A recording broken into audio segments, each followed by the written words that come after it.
नमस्कार मंडळी. आपल्या संस्कृतीत, शास्त्रात आणि चाणक्य नीतीमध्ये नात्यांना केवळ रक्ताचे संबंध मानले नसून ते कर्तव्याचे आणि आदराचे बंधन मानले आहे. काही खास नाती आणि प्रसंग हे औपचारिकतेच्या पलीकडचे असतात. जर आपण अशा ठिकाणी जाण्यासाठी कोणी येईल आणि आपल्याला हक्काने बोलवेल अशा निमंत्रणाची किंवा आमंत्रणाची वाट पाहत बसलो तर समोरच्या व्यक्तीला वाटू शकते की आपल्या मनात त्यांच्याबद्दल आपुलकी नाही. यामुळे नात्यांमध्ये विनाकारण गैरसमज आणि दुरावा निर्माण होऊ शकतो. काही ठिकाणी निमंत्रणाची अपेक्षा करणं म्हणजे आपला अहंकार दाखवण्यासारखं आहे. म्हणूनच अहंकार बाजूला सारून कर्तव्य भावनेने आणि प्रेमापोटी या 60 ठिकाणी न बोलवता थेट पोहोचणे गरजेचे आहे, जेणेकरून नात्यांमधील ओलावा आणि जिव्हाळा कायम राहतो. नंबर 1. भाऊ किंवा मित्राच्या मुलीचे लग्न. भाऊ किंवा जवळचा मित्र हे आपल्या आयुष्यातील अत्यंत हक्काचे आणि जिव्हाळ्याचे लोक असतात. त्यांच्या घरातील सुखदुःख हे आपलेच असते. जेव्हा त्यांच्या मुलीचं लग्न ठरतं तेव्हा ते केवळ त्यांचे वैयक्तिक कार्य नसून आपल्याच घरचे कार्य आहे, असा जिव्हाळा आपल्या मनात असायला हवा. लग्न कार्यात संपूर्ण कुटुंबावर कामाचा, पाहुण्यांचा, आदरातिथ्याचा आणि नियोजनाचा प्रचंड ताण असतो. अशा गडबडीत आणि धावपळीत खूप जवळचे असूनही कदाचित आपल्याला रीतसर आमंत्रण देण्याचे किंवा फोन करण्याचे त्यांच्याकडून राहून जाऊ शकते.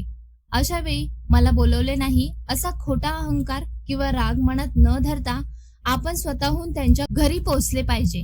तिथे जाऊन लग्नाच्या कामात मदतीचा हात पुढे करणे, जबाबदारी अंगावर घेणे आणि त्यांच्या पाठीशी खंबीरपणे उभं राहणे हेच खऱ्या नात्याचे लक्षण आहे. निमंत्रणाच्या औपचारिकता न पाहता धावून जाण्यानेच नात्यांमधील प्रेम आणि विश्वास अधिक घट्ट होतो. नंबर 2. गुरु किंवा मार्गदर्शकाचे घर. आपल्या जीवनाला योग्य आकार देण्याचे, अज्ञानाचा अंधार दूर करून ज्ञानाचा प्रकाश दाखवण्याचे अत्यंत पवित्र काम गुरु करत असतात. हे गुरु केवळ शिक्षक नसून ते जीवनाचे खरे मार्गदर्शक असतात, जे आपल्याला चांगल्या वाईटाची जाणीव करून देतात. म्हणूनच गुरु आणि शिष्याचे नाते जगातील सर्व औपचारिक नात्यांच्या पलीकडचे मानले जाते. अशा आदराच्या ठिकाणी आणि गुरुच्या घरी जाण्यासाठी शिष्याला कधीही कोणत्याही खास निमंत्रणाची किंवा आमंत्रणाची गरज नसते. जेव्हा जेव्हा आपल्याला वेळ मिळेल किंवा गुरूंची सेवा करण्याची, त्यांच्याकडून काही शिकण्याची संधी मिळेल तेव्हा कोणतीही औपचारिकता न बाळगता थेट त्यांच्याकडे गेले पाहिजे. गुरूंच्या चरणी लीन होऊन मिळणारा आशीर्वाद आणि मानसिक शांतता अमूल्य असते. निमंत्रणाची वाट न पाहता गुरूंच्या सानिध्यात जाणं हाच शिष्याचा खरा आदर आणि नम्रता दर्शवतो. नंबर 3. सत्संग किंवा भजन कीर्तनाची जागा. जिथे ईश्वराचे नामस्मरण, भजन, कीर्तन, सत्संग किंवा प्रवचन सुरू असते ती जागा अत्यंत पवित्र आणि सकारात्मक ऊर्जेने भरलेली असते. भगवंताचे घर आणि देवांचे गुणगान हे कोणत्याही एका व्यक्तीपुरते मर्यादित नसून ते संपूर्ण जगासाठी नेहमी खुले असते. जसे मंदिरात जाण्यासाठी आपल्याला कोणाच्या निमंत्रणाची गरज नसते, तसेच सत्संगाच्या ठिकाणी जाण्यासाठीही कोणत्याही आमंत्रणाची वाट पाहू नये. अशा आध्यात्मिक ठिकाणी जेव्हा आपण स्वतःहून जातो तेव्हा आपल्या मनातील नकारात्मक विचार, चिंता आणि ताणतणाव दूर होतात. तिथे मिळणारी मानसिक शांतता आणि आत्मिक समाधान माणसाला जीवनातील संकटाशी लढण्याची ताकद देतात. देवाच्या दरबारात प्रत्येक जण समान असतो, त्यामुळे लोक काय म्हणतील किंवा कोणी बोलवले नाही असा विचार न करता तिथे जावे. अशा पवित्र वातावरणात सहभागी झाल्याने केवळ पुण्यच मिळत नाही तर आपले विचार शुद्ध होऊन जीवनाला योग्य दिशा मिळते. नंबर 4. आई वडिलांचे घर. ज्या माता पित्यांनी आपल्याला जन्म दिला, अतोनात कष्ट करून लहानाचे मोठे केले आणि आपल्या सुखासाठी स्वतःच्या आयुष्याचा त्याग केला, त्यांच्या घरी जाण्यासाठी कोणत्याही जगातील निमंत्रणाची किंवा औपचारिकतेची गरज कधीच नसावी.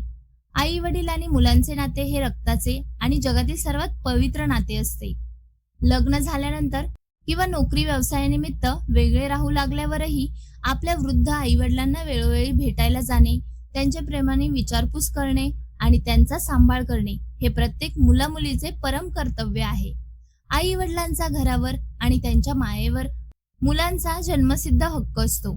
तिथे जाण्यासाठी त्यांनी मला बोलवले नाही असा विचार करणं म्हणजे नात्यातील कोरडेपणा दाखवण्यासारखं आहे.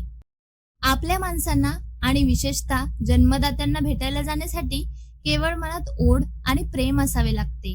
कोणत्याही औपचारिक आमंत्रणाची अजिबात वाट पाहायची नसते. नंबर 5. सासू सासऱ्यांचे घर. लग्नानंतर सासरचे माता पिता हे केवळ पती किंवा पत्नीचे आई वडील नसून ते आपल्यासाठीही स्वतःच्या जन्मदात्यांसारखेच आदरणीय आणि पूजनीय असतात. लग्न हे दोन जीवांसोबत दोन कुटुंबांना जोडणारे नाते आहे. म्हणूनच सासरच्या मंडळींच्या सुखदुःखात भागीदारी होणे, त्यांची वेळोवेळी विचारपूस करणे आणि त्यांच्या अडचणीच्या काळात खंबीरपणे उभे राहणे हे जावयाचे आणि सुनेचे तितकेच मोठे कर्तव्य असते. सासरच्या घरी जाण्यासाठी किंवा त्यांच्या सुखदुःखात सामील होण्यासाठी कधीही कोणत्याही रीतसर किंवा औपचारिक आमंत्रणाची वाट पाहू नये. जर आपण तिथे जाण्यासाठी निमंत्रणाची अपेक्षा धरली तर नात्यांमध्ये आदर कमी होऊन अंतर वाढू शकते. आपल्या हक्कांच्या माणसाकडे जाण्यासाठी आणि त्यांच्यावर प्रेम व्यक्त करण्यासाठी केवळ मनामध्ये आपुलकी आणि जिव्हाळा असावा लागतो. नंबर 6. आजोळ म्हणजेच आजोबांचं घर. आजोळ म्हणजे आपल्या नाना नानी किंवा आजोबांचे घर. हे प्रत्येकाच्या आयुष्यातील अत्यंत हक्काचे, आनंदाचे आणि जिव्हाळ्याचे ठिकाण असते. लहानपणीच्या उन्हाळ्याच्या सुट्ट्या, तिथे मिळालेले अथांग प्रेम, लाड आणि खाऊच्या आठवणी प्रत्येक माणसाच्या मनात कायम घर करून असतात. आजोळ हे असे ठिकाण आहे जिथे नातवंडांना कसलाही नियम नसतो आणि त्यांचा तिथे पूर्ण अधिकार असतो. जगातील इतर सर्व ठिकाणी जाण्यासाठी कदाचित आपल्याला औपचारिकता किंवा आमंत्रणाची गरज भासू शकते, पण आजोबांच्या घरी जाण्यासाठी कोणत्याही निमंत्रणाची किंवा खास कारणाची अजिबात आवश्यकता नसते. तिथे जाण्यासाठी केवळ मनातील ओढ, प्रेम आणि आपुलकी पुरेशी असते. नाना नानी नेहमीच आपल्या नातवंडाची वाट पाहत आजी आजोबा नेहमीच आपल्या नातवंडाची वाट पाहत असतात. त्यामुळे त्यांनी बोलवले नाही असा विचार मनात न आणता जेव्हा जेव्हा संधी मिळेल तेव्हा आपल्या आजोळी नक्की जावे. तिथे गेल्याने केवळ आपल्यालाच आनंद मिळत नाही, तर वयस्कर झालेल्या आजोबा आजींनाही एक वेगळाच मानसिक आधार आणि सुख मिळते. नंबर 7. आपल्या माणसांचा मृत्यू किंवा दुःखद प्रसंग. हा संपूर्ण चाणक्य नीतीमधील आणि मानवी जीवनातील अत्यंत महत्वाचा आणि संवेदनशील मुद्दा आहे. एखाद्याच्या घरातील आनंदाच्या किंवा सुखाच्या प्रसंगी जर आपल्याला आमंत्रण नसेल तर तिथे न जाणे एक वेळ समजू शकते आणि ते योग्यही ठरेल. परंतु जेव्हा आपल्या ओळखीच्या, नातेवाईकाच्या किंवा मित्राच्या घरी एखाद्याचा मृत्यू होतो किंवा इतर कोणतेही मोठे संकट कोसळते, तेव्हा आमंत्रणाची किंवा कोणत्याही बोलावण्याची अजिबात वाट पाहू नये. दुःखद प्रसंग हा माणसाला आतून तोडणारा असतो. अशा कठीण काळात समोरची व्यक्ती आधीच प्रचंड मानसिक तणावाखाली असते, त्यामुळे ती कोणाला बोलवण्याच्या मनस्थितीत नसते. अशा वेळी कोणत्याही औपचारिकतेचा विचार न करता स्वतःहून त्यांच्याकडे धावून जाणे हे आपले सर्वात मोठे कर्तव्य आहे. तिथे जाऊन त्या कुटुंबाला केवळ धीर देणे, त्यांच्या पाठीशी खंबीरपणे उभे राहणे आणि आम्ही तुमच्या सोबत आहोत हा विश्वास देणे हीच खरी माणुसकी आहे.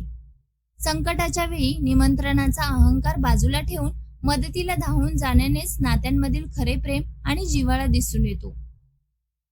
तर मित्रांनो, थोडक्यात सांगायचं तर सुखाच्या प्रसंगी कदाचित आपल्याला आमंत्रणाची गरज भासेल, पण कर्तव्य, प्रेम आणि दुःखाच्या प्रसंगी माणसाने निमंत्रणाचा खोटा अहंकार बाजूला सारून नेहमी स्वतःहून पुढे आले पाहिजे. हीच खरी माणुसकी आहे आणि हीच चाणक्य नीती आपल्याला शिकवते. जर आजचा हा व्हिडिओ तुम्हाला आवडला असेल तर या व्हिडिओला आत्ताच लाईक करा, आपल्या जवळच्या मित्रमैत्रिणींना आणि नातेवाईकांना शेअर करा, जेणेकरून हा महत्वाचा विचार सर्वांपर्यंत पोहोचेल. आणि हो, अशाच नवनवीन आणि प्रेरणादायी माहितीपूर्ण व्हिडिओसाठी आपल्या चॅनलला सबस्क्राईब करायला अजिबात विसरू नका. धन्यवाद.